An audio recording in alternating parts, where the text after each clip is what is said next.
So, as you all know, by now, I should hope anyway, my name is Gage, and I'm doing a series of videos on interviewing various people with either mental health, substance use, or both, whether they are professionals or just people I happen to know in real life.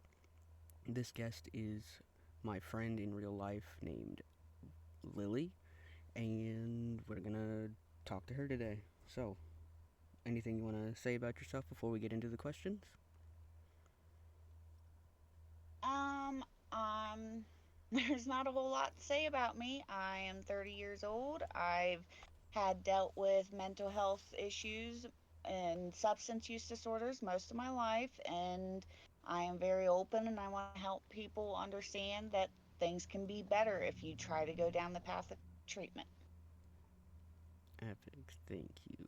So, my first question: what is your personal experience, which you already pretty much answered? Are you only mental health or substance use, or both? I am both. I started having depression when I was about 11 years old, and then I was drinking very heavily when I was 13, and yeah, it's been a roller coaster of that since. Intense. But yay, depression at an early age. Look at us go. Um, so, next up, do you know if mental health issues run in your family? The explanation: mental health issues aren't always necessarily genetic, but the likelihood can be increased if your parents or grandparents had a mental health issue too. Yeah, so mental health issues does run in my family. I have alcoholism on both sides, my paternal grandfather and my maternal aunt and uncle. So I'm assuming something ran up farther down the line before them, but that is what the issues that run in my family. And my father also has bipolar, I believe, untreated and undiagnosed bipolar 1 disorder. Thank you for sharing. I know bipolar, especially, is one that's most often associated with being passed down as genetic. Yeah. So, how did you decide to Which, go to treatment? Unless you had something else. yeah, I didn't, I also just wanted to, well, I also just wanted to share that my diagnoses include bipolar 2 disorder, tr- P, I'm sorry, post traumatic stress disorder, and borderline personality disorder. Makes sense given what you already shared. How did you decide to go to treatment? So when I had almost turned 11. I was in fifth grade when my parents had split up. And it was very traumatic in the sense of no one really told me what was going on. I was just thrown into the mix. And my mom ended up getting with a woman and cheated on my father with a woman. And there was that whole relationship. And like I said, there was no communication about it at all. And it was all just kind of shocking, like the rug got pulled out from under me kind of deal. And so then I kind of kept secluded. I wasn't really taking good care of myself. I had the depression, and then I was very bullied, very rough in middle school, especially my 6th grade year. And I had gone to school, and I said I wanted to kill myself, and et cetera, et cetera. And it jumps to, I went to a psych ward when I was 12 years old, and to be treated for my depression and to figure out what's going on with me. And so it wasn't like I really had much of a choice, but it was one of the best things that ever happened to me because I was able to see what the world was like on the outside, and I got to see the perspectives of other people. Like, they were way worse off than I was in some certain situations and circumstances. And so it made me have an appreciation for what I did have. Thank you for sharing all that. 11 years Yeah. old is. Jesus. Why is it always at 11 years old that these things happen? That's a rhetorical question. You don't have to Uh, answer that. But what type of treatment did you go to first, and did it take multiple tries? So I had the psychiatric hospitalization when I was 12 years old, and I was put on Prozac at the time. My mom was very reluctant to put me on anything, but they put me on Prozac. And it kind of, I don't know if it was also the combination of that and I went to therapy after that. Like they had set me up with a therapist immediately after I got out of the hospital, after I was released. And the Prozac, I, like I said, my depression very much lessened after the hospitalization, whatnot. But I also was hearing things on that medication, so that was quickly taken off after a few months, and I finally shared what was happening. But therapy was a really big thing for me, and I commuted farther away after the hospitalization incident for school. So when I was about 16, my mom was like, I'm sorry, Rachel, but their gas is just too expensive, because I came from a upper poverty level kind of background class, however you want to put it. And so she's just like, I'm sorry, me and your dad we can't afford the gas to drive and pick you up from school to take you to your therapy appointments anymore. So I stopped having therapy at 16. I wasn't on any medications. It was just that was the beginning. And there was a break in between my mental health journeys, if that makes sense.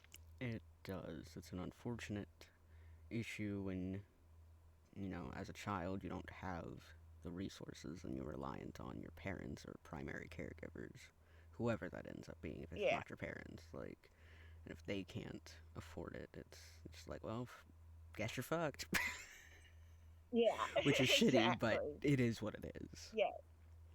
Yeah. So, next up, we're gonna talk about traumatic Oh, brain oh, injury. Wait, you got something else? backtrack a Yeah, little bit. I didn't know if you wanted to share me to also share my substance use disorder journey.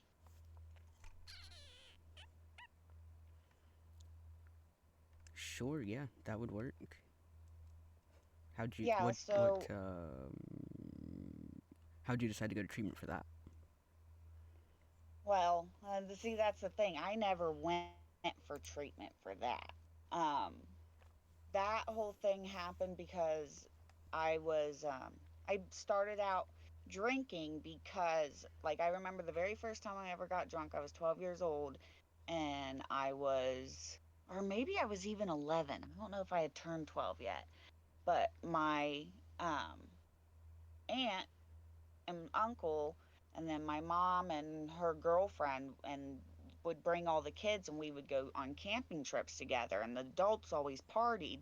And so after the adults went to bed, after they got drunk and was done partying, that was when the kids started drinking all the alcohol, and that was the first time I had ever gotten drunk. And then a couple years after that, I started smoking weed with friends, which wasn't that, weed's never been a big deal.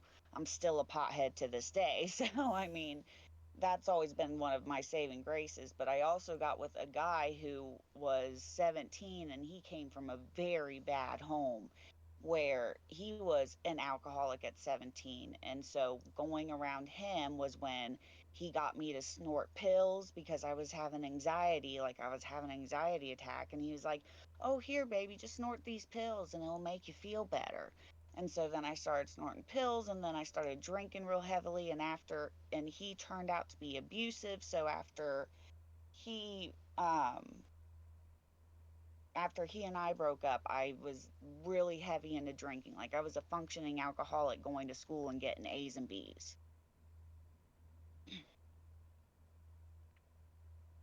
Intense. But did you go to any? Yeah, You I said just you didn't go to any treatment for that though.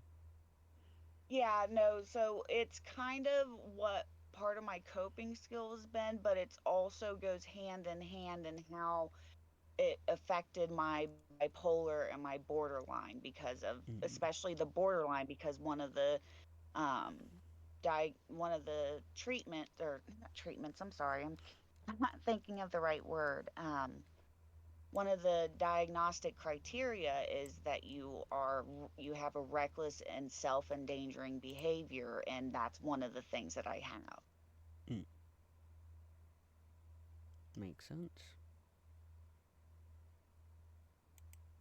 Yeah, so now we can move on. I just thought I should add that. No worries.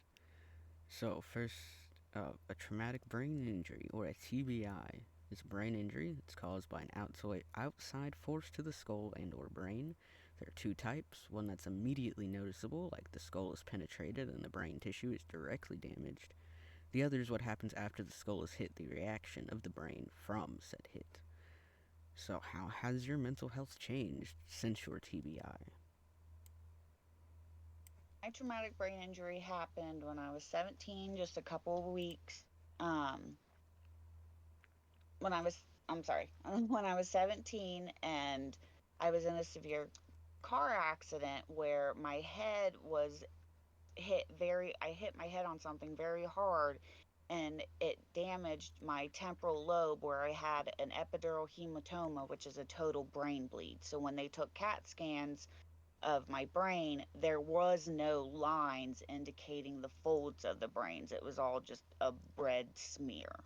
But it was, gray because Mm, that's what the images look like.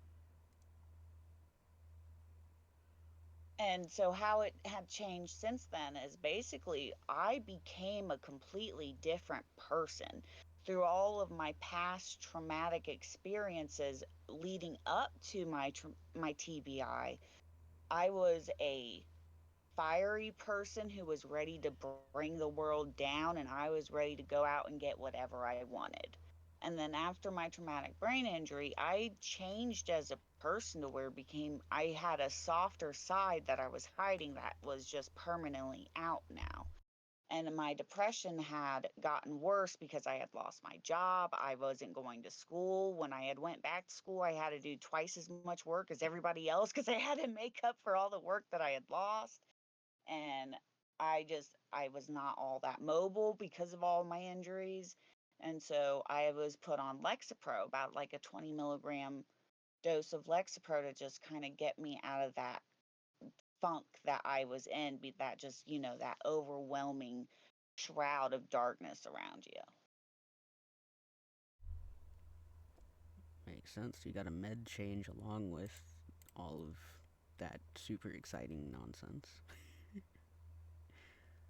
Yeah. So, but as I went on, um, my next hospitalization was, oh, I think I was like the summer before I turned, no, no, no, it was the summer before I turned 20. That's right. I was 19 at the time, but um I had I had a mental snap, and so I had went to the hospital, the psychiatric hospital, and because I was really, really depressed about some things. And so that's when they had diagnosed me with bipolar disorder. And then I can't remember if they did any med change then, but I've gone to the psychiatric facility several times in my life. And in 2000, so I was just about to turn 21 when they diagnosed me with borderline personality disorder. And then I was about to turn, let's see, 20, I was about to turn 22 when I went to the psychiatric hospital for suicide. Like I went into the kitchen and tried to find a knife to cut myself right in front of my mother because not I was not in a right state of mind. Like I had mentally snapped. And so that's when I went to the hospital that time, and that was when they put me on antipsychotics. And um I was also on gabapentin for anxiety. So, and then I also have my antidepressant, which had changed several times. And I had also been pink slipped once because they tried putting me on a Abilify, and I had homicidal ideations on that, which that was super fucking fun. I fucking bet. Jesus Christ.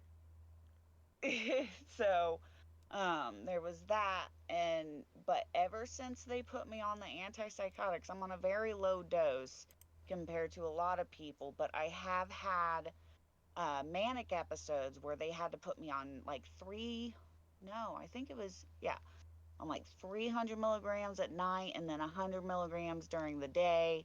And it was just, man, that's rough. But mental health is definitely not a journey for the faint of heart. Well said. You kind of already answered this, but I'm gonna ask again. What was your primary reason for Yeah. seeking treatment? Okay, okay. Yeah, sorry. I lost that point. No So worries. basically I had totally forgotten about that. So it was, let me think. I think I was still, no, I had just turned 19. I started seeing a therapist because I knew that things weren't, like, I knew I wasn't normal. I constantly had these thoughts of I was depressed and I was in a very abusive relationship at the time, psychologically abusive. And so that was my primary goal. I was like, I need therapy because therapy worked before I got to talk to somebody. And this time, therapy got to be even better than when I was a child because I couldn't tell them all the sexual abuse that was happening to me as a child, because if I told them, them being mandated reporters, they would have had to then report all that, and I would have gotten into a whole lot of shit from that. So but being as an adult and getting to talk to somebody and just letting it out and receiving perspective and feedback on that is a great help, in my opinion, and what has helped me. Thank you very much for sharing. So next is a similar question. Do you have multiple reasons or have your reasons changed over time for seeking treatment?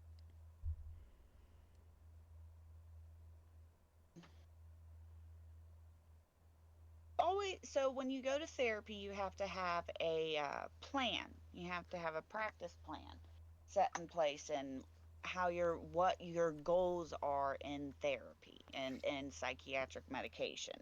Like my psychiatrist and I just recently set up a new treatment plan. But anyways, so the throughout that, it's always really been the same. I've wanted to get treatment for my post traumatic stress disorder, which I believe I no longer have. I still have post trauma, but I don't have the disorder anymore. I'm very happy to say. Um, so,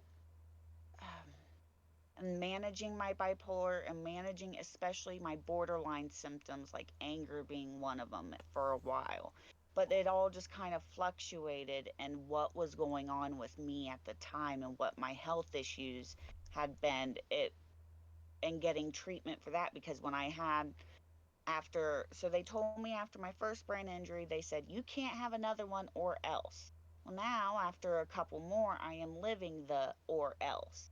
And so throughout that, my therapy has also been focused on depression and um, getting back that sense of I want to live kind of deal, if that makes sense. So it's all fluctuating, but it's basically around the same symptoms, like dealing with my all of my trauma and baggage that I had stashed away for so long was the main primary goal of my therapy, but with little different things here and there depending. Yeah, makes sense. Thank you for explaining all of that, especially with like treatment plans. Mm-hmm. I mean, as somebody that works in the field, I'm aware we have to make treatment plans every, like, Yeah. depends on where you are, but it's usually like every 3 months. Yeah. But next up, you've already talked about it, but I'm gonna ask you again. In Okay. your treatment, what has been your experience with medication? Like, did somebody talk with you about meds? Did you have a choice of taking anything versus not? Were you pressured at any point in recovery to take them? So, no one, so my first experience with the medication was being at the psychiatric hospital when I was 12.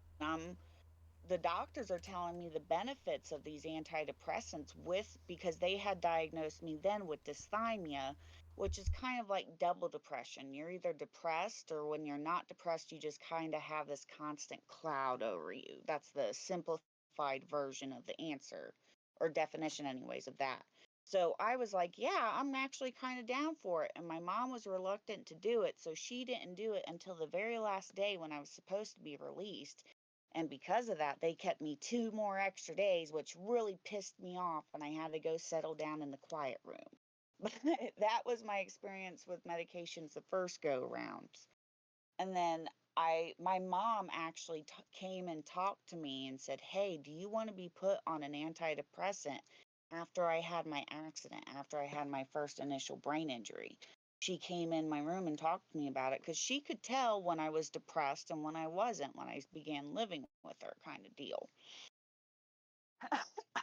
Um, so, and then from there, I was consistently in, well, first, the antidepressant was just prescribed by my family doctor, my family practitioner. And so, but then after I started going to therapy, the therapy organization that I had went to also had a psychiatric part to it. So I was able to go to both at the same place. And from then I was also put on antidepressant. And then my most of my medication changes though happened in psychiatric visits. That was when those big changes were made. But and I've also had, as I said earlier, all my side effects that I had from different ones. Like Depakote gave me abnormal bleeding, so I couldn't take that anymore because they were trying to figure out what to do about my depression after I hit my head a couple more times.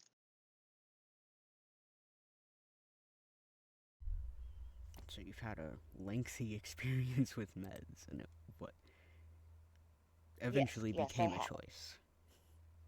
Yeah, absolutely. Like I said, the first time wasn't really a choice, but it was a choice. I was excited, but I was kind of influenced by, the adults around me. Yeah, Um, but when like I said, my mom came in my room and talked to me about it, it was like, yeah, I want to feel better because I know what depression's like, and I also know what normal is supposed to feel like and be. So it was like that's always what I've strived for is my normal of being safe and secure and not having erratic behaviors and erratic uh, mood swings. yep, makes sense. Thank you. Next up, is being involved in the community important when in some form of recovery? Or if you have other support like family or friends who are aware and supportive, is that enough? Again, everyone is different and what they need is different. Just generally speaking, in your personal opinion as somebody with lived experience.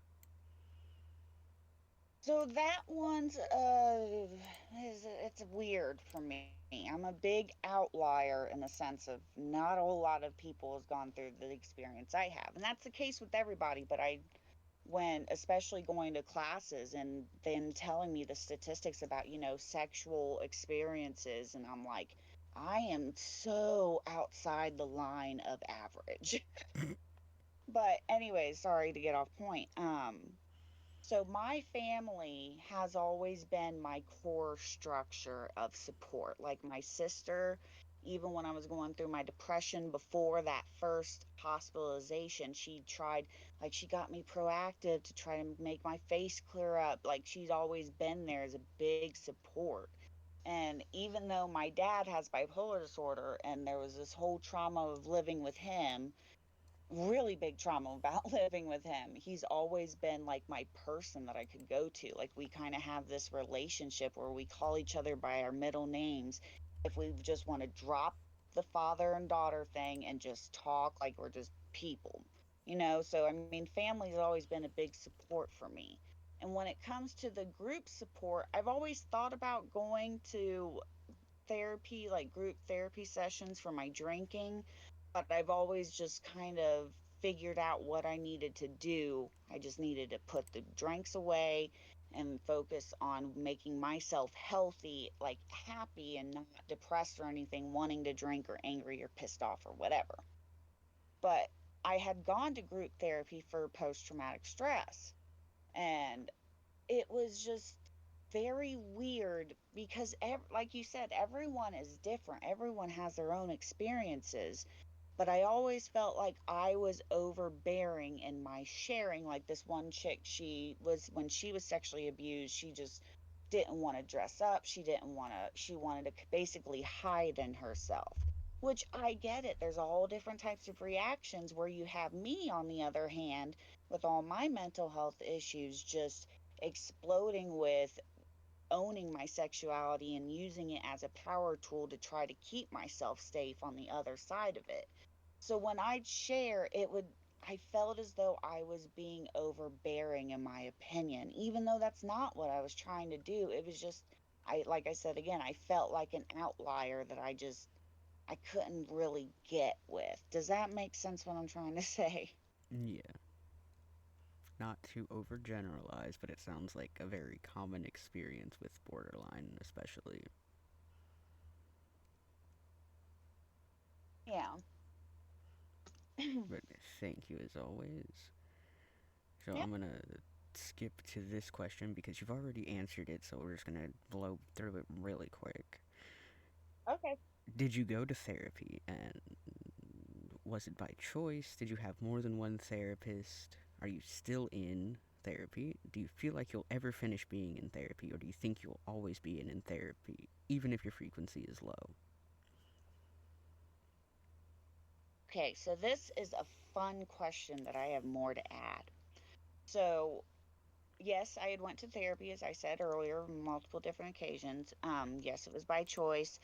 And then, so I had a therapist when I was younger. I can't really remember her, but I really liked her. And she hugged me, which was nice because I liked hugs. But I don't, like I said, that was kind of out there. And then when I first got in therapy, I got with this lady. She had just gotten out of school with her bachelor's, or no, not her bachelor's, her master's, and she was just so excited about therapy.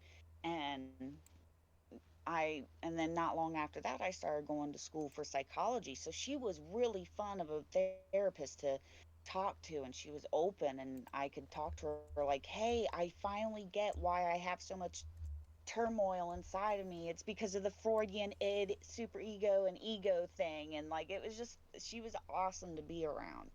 And then with my issues of clinging on to change and having a big thing like that, when she had left therapy, she was like, here's the lady that's going to be replacing me. And in my head, it was just like, I'm stuck with this chick. She had helped me in the sense of how to have perspective on certain things, but she also was like my mother.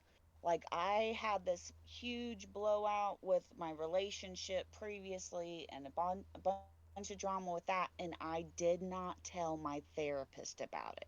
It was more damaging for me to have her as a therapist than it was have, like, you get what I'm trying to say? And so, but it kind of came to the realization after that big blowout that it was like, I don't want to see you anymore. I'm done talking to you.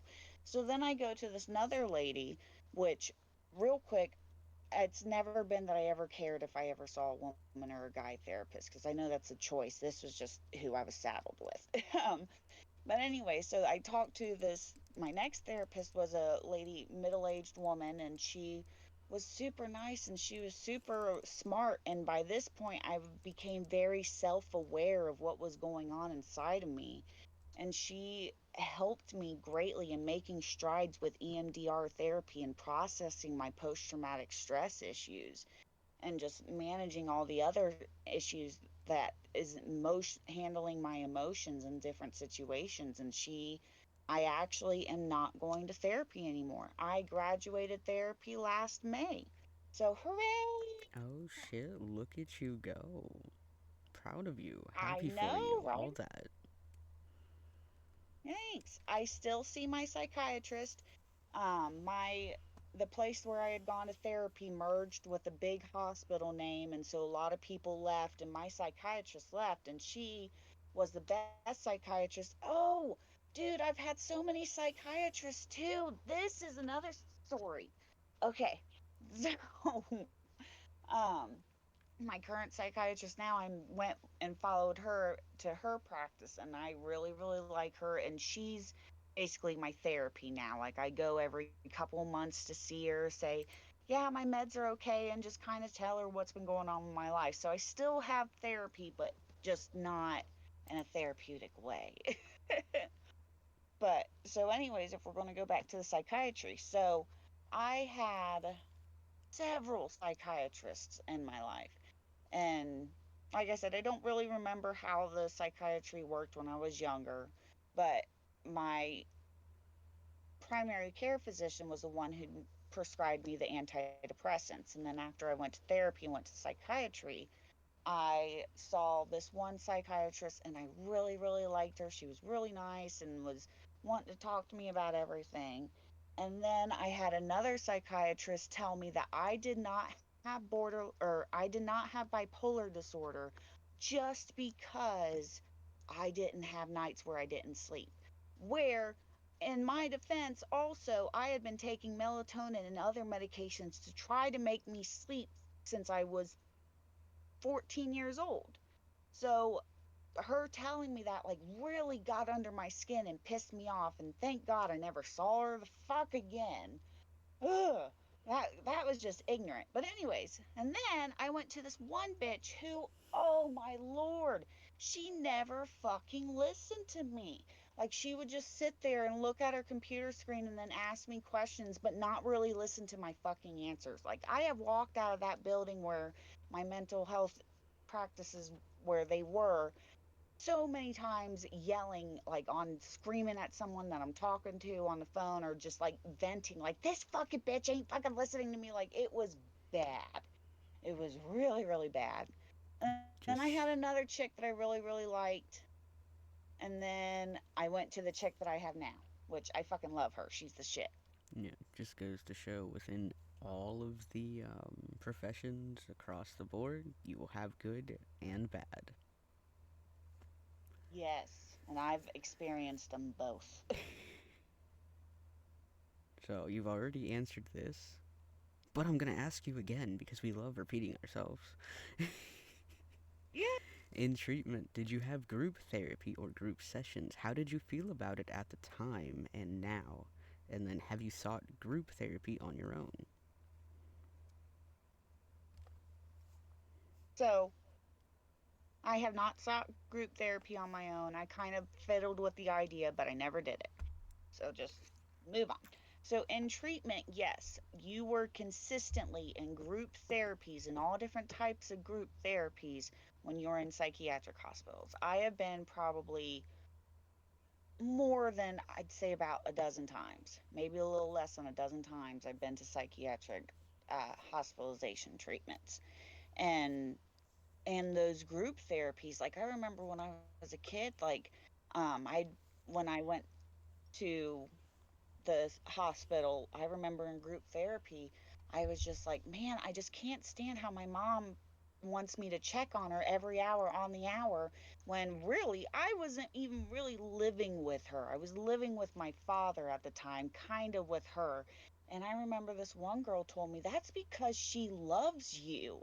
And it really just struck me like, holy shit, my parents love me.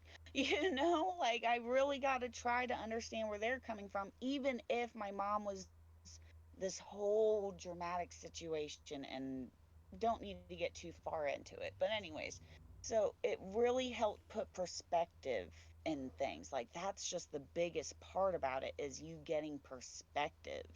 Because in psychiatric hospitals, unlike in like group therapies where it's not really specialized, but it's focused. Like there's that PTSD group that I was in, it was focused around that. Whereas when you're in group therapies in hospitals, you have all these different backgrounds of why they're there.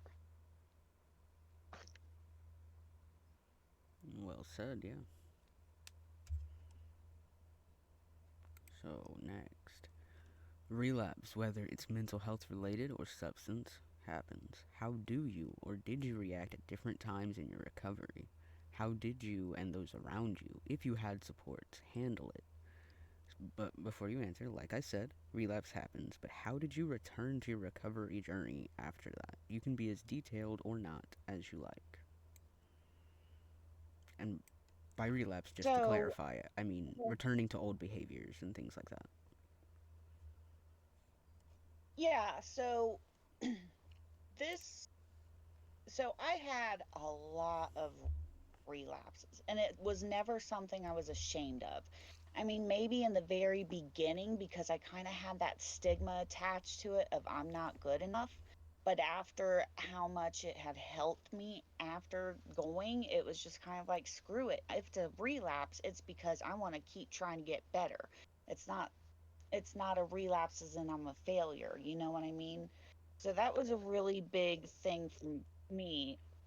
But it was for mental health, it was just different things that had to deal with my borderline, and I was able, and also my reactions to the borderline, but those seasons of my life with the bipolar disorder and the manic and the depressive episodes that I would have and breaks in between them. So it's always just something of I'm trying to get better. There's no, oh, I'm doing it again. I'm not getting, it's always just I need a different tool to help me with what I'm going with now. And so I've always reacted in a positive light. I mean, what the reason why, like, I remember I came home from going to school when I was pursuing my bachelor's degree. I was just so overwhelmed with all that was going on in life because I had missed it a couple days, or I don't know what happened. And I, once again, tried finding a knife to where I have cuts on my arms because I was truly wanting to kill myself. But because I couldn't get a proper knife, I just kind of sat on the kitchen floor until my husband at the time came home, and I went and saw my therapist. And there it's different situations every time, and to always try to find a new tool for what you're currently going through. Well said. A healthy attitude towards it too. Look at you go. So that pretty much leads us into our second question. Or well, next question. I can't. Not second. We're so many questions deep. Jesus. Do you think it really gets easier with time? Like, have you had an easier time as time has gone on, as you're more used to this stuff? Yeah, I definitely say that yes, it gets easier with time because like I said, the first couple times I remember when I went into the psych ward the second time after my one of my little bipolar snaps. Um, I remember writing because they'll give you these little composition notebooks that are like, paper thin and probably are only $1 at the Dollar Tree or whatever, maybe even 50 cents. But, anyways, I remember writing it. I'm in the psych ward again. Like, ugh. But it was just, they gave me more tools in order to help myself. And like I said, all that perspective. And so I think it does get easier with time. But the incidences that cause you to have these relapses are not, that part doesn't always get easier. It's just a different thing. And so like for me being borderline and with the brain injury on my temporal lobe, I just get overwhelmed really easily and I just freak out really quick and kind of um oh, I can't think of the word. Help me, Gage. Um Self soothe. I'm tearing I'm tearing myself down. No, I'm Uh, destroying myself. self Self, sabotage. yes, sabotage. Thank you, thank you, thank you. Of course. So I self sabotage. And so those instances, they are still this, they have the same amount of weight. But it does get easier as you go along, because especially if you try to be very self-aware as I was, and also with all my classes in psychology and kind of understanding myself, I'm able to not compartmentalize, but I'm able to organize my emotions and think, all right, why am I doing this? And think and not react, and kind of try my best to calm myself down with different coping skills. So it Ooh, does get easier, but it's still it's intense in the moment. very well said. Which would lead. gets us right into our next question. What are your most utilized and or favorite coping skills? So for me, it's always just listening.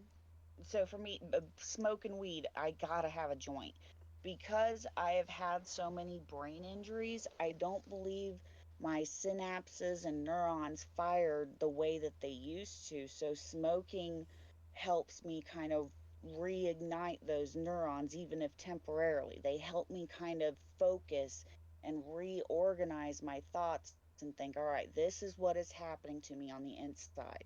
And getting a break, getting a moment to just be by myself and take deep breaths and just focus on what's inside of me. And I did say music. Yeah, that's a big thing. So being alone, music, and smoking weed, deep breaths. And I also like to Awesome. color if I'm kind of feeling a little down. Good shit. So you pretty much already answered this, but I'll ask it again. Do you discuss your mental health and or substance issues with any of your friends or family? Oh, yes, they absolutely all know it. They all talk to me about it, and I'm willing to talk to them about it. Like my sister, she is huge, like my oldest sister. She's big into wanting to know, all right, what was going on in your head? What's going on with you? Like in a loving and endearing kind of way, like I care about you. And one time, my mom actually came up and was like, all right, Lily, what's going to happen to you when your husband dies? Are you going to have a freak out? Are you going to have another incident? So she's pretty traumatized by all of my past issues. And I'm okay, mom. I got this. I graduated therapy. I got this. I'm good. It's good they care at least. Yeah, definitely. I'm very, very fortunate and privileged in that sense. So, next up, for those that have a negative view of any form of treatment, be it therapy, meetings, rehab itself, what would you say to someone if they told you they had to go to a mandated treatment? And this is presuming this is a person you're relatively close with or someone that trusts you enough to tell you this kind of thing.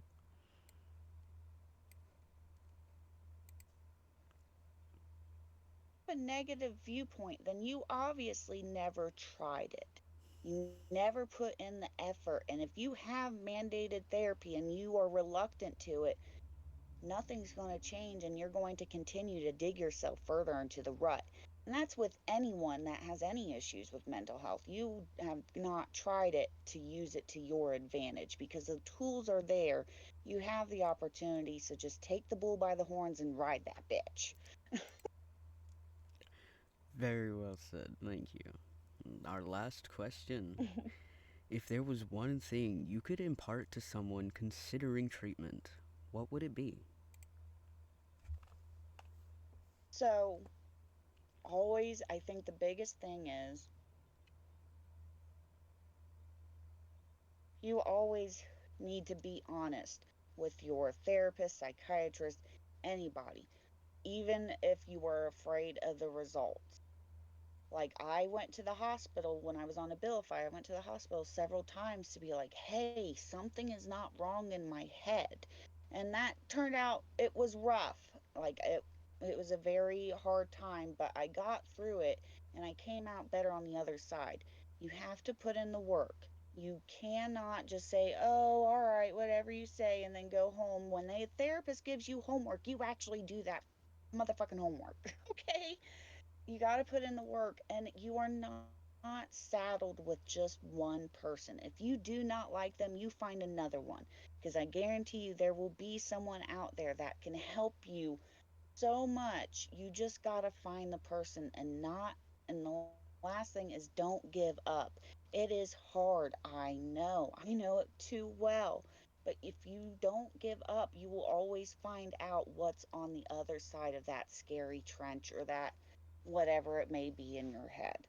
Just don't give up, and you got this.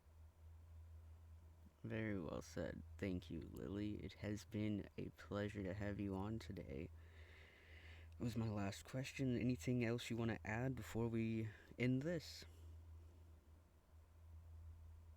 I think that's pretty much it. That's my experience. Awesome. Thank you so much again.